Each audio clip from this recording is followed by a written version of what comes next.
तीसरी सवारी। साध संगत जी, प्यार से कहना धन निरंकार जी।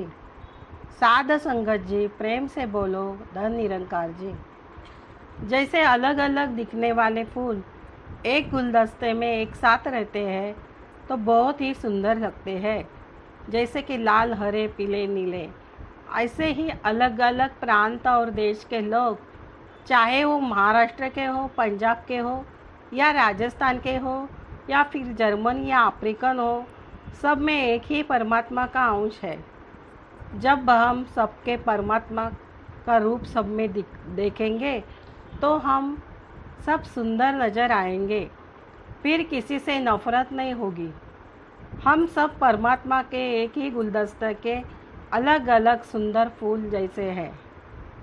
एक समय की बात है, निरंकारी संतोष सरोवर के सामने बुराड़ी रोड पर आज विशेष चहल पहल थी और दूर तक रोशनी की जगमगाहट हो रही थी।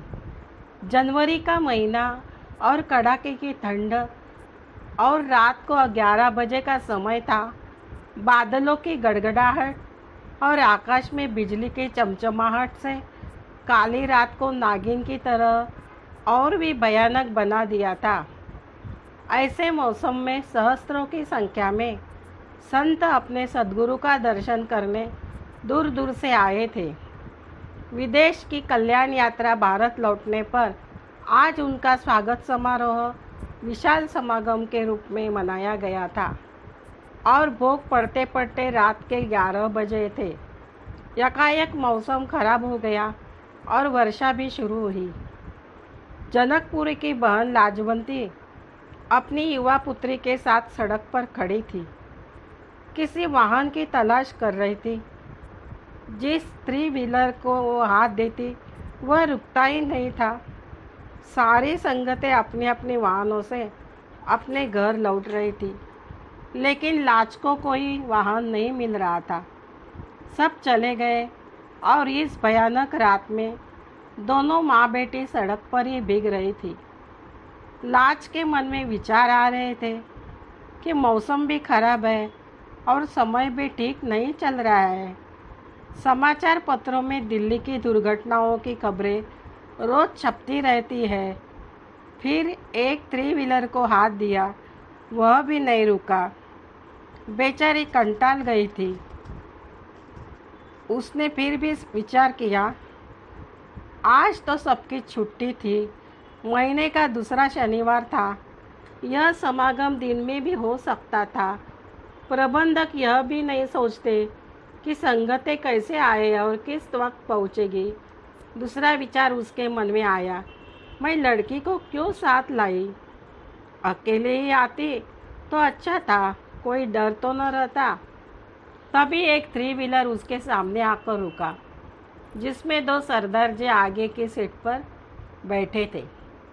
एक ड्राइवर था और दूसरा भी उसके बराबर में आगे बैठा था।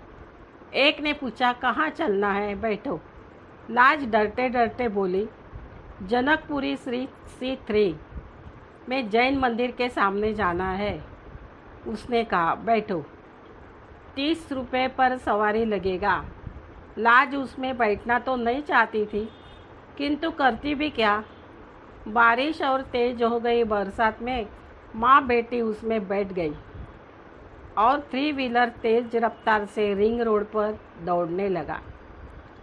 लाजवंती का दिल धक धक कर रहा था, क्योंकि रात का समय था और बारिश भी तेज थी। उसके साथ जवान बेटी थी। लाजो मन ही मन में अरदास करती जा रही थी, हे सद्गुरु, अपनी लाज की लाज रखना। आधी रात हो चुकी थी, मौसम भी खराब था। हे प्रभु, आज हमें कुशलतापूर्वक घर पहुंचा दो।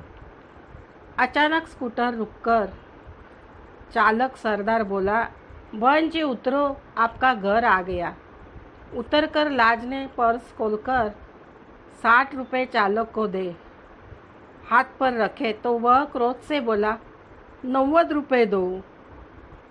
तीसरी सवारी भी तो थी तुम्हारे साथ में, जो अभी उतरकर तुम्हारे घर गई है।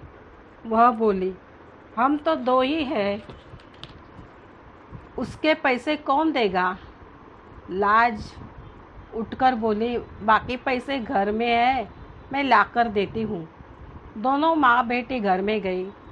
चालक भी पैसे लेने के लिए उनके पीछे पीछे चला गया। लाज ने 30 रुपये चालक को दिए तो चालक ने दीवार के तरफ टंगे हुए फ़ोटो को देखकर चालक बोला, जिनका ये फ़ोटो है ना, वहीं आपके बराबर में बैठकर आए थे। इस तीसरी सवारी के पैसे मैं आपसे ले रहा हूँ। बहन जी दीवार का यह फ़ोटो उतारकर दरवाजे पर लाई और स्कूटर में बैठे दूसरे सरदार जी को फ़ोटो दिखाया और इन्हें आपने देखा था क्या? वह बोली, अभी तो आपके बराबर में बैठकर वो आए थे और आपसे भी पहले वो उतरकर आपके घर में चले गए थे। आपके क्या लगते हैं वो? लाज की आंखों में खुशी के आंसू छलक उठे और वह बोली, ये तो हमारे सद्गुरु है, हमारे हृदय सम्राट है, हमारे सब कुछ है। हे सद्गुरु, ऐसी लीला रचकर भी आप भक्तों की रक्षा करते हैं। धन निरंकार जी। तात्पर्य, साध संगत जी, धन निरंकार जी, प्रेम से बोलो धन निरंकार जी। साध संगत जी, तीसरी सवारी यह कथा आपको कैसे लगी? मन को छू ली ना? क्योंकि समय के सद्गुरु बाबा अवतार सिंह खुद 3 व्हीलर में लाज और उनकी बेटी की रक्षा के लिए बैठे थे। लाजो को तो पता ही नहीं था, लेकिन जो भक्त हमेशा सद्गुरु के सुमिरन स्मरण और सेवा करते हैं तो भक्तों के लिए सद्गुरु को आना ही पड़ता है। आज भाइयों और बहनों, सभी लोग संत और सज्जनों से जुड़े हुए हैं, क्योंकि सत्संग से हमें सच्चाई का पता चलता है, सुमिरन करने से भक्ति होती है और सेवा करने से हमें ईश्वर फल देता है। साध संगत जी, प्रेम से बोलो धन निरंकार जी। आज समय के सद्गुरु श्री सुदीक्षा सुविंदर हरदेव सिंह महाराज का सभी जगह सत्संग रहता है। देश विदेश में भी लोग सत्संग के लिए जाते हैं, गुरु का संदेश सुनते हैं और अपने में बदलाव लाते हैं।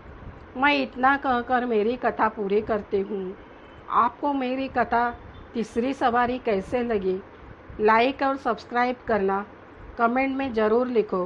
प्रेम से बोलो धन निरंकार जी। साथ संगत जी, प्रेम से बोलो धन निरंकार जी।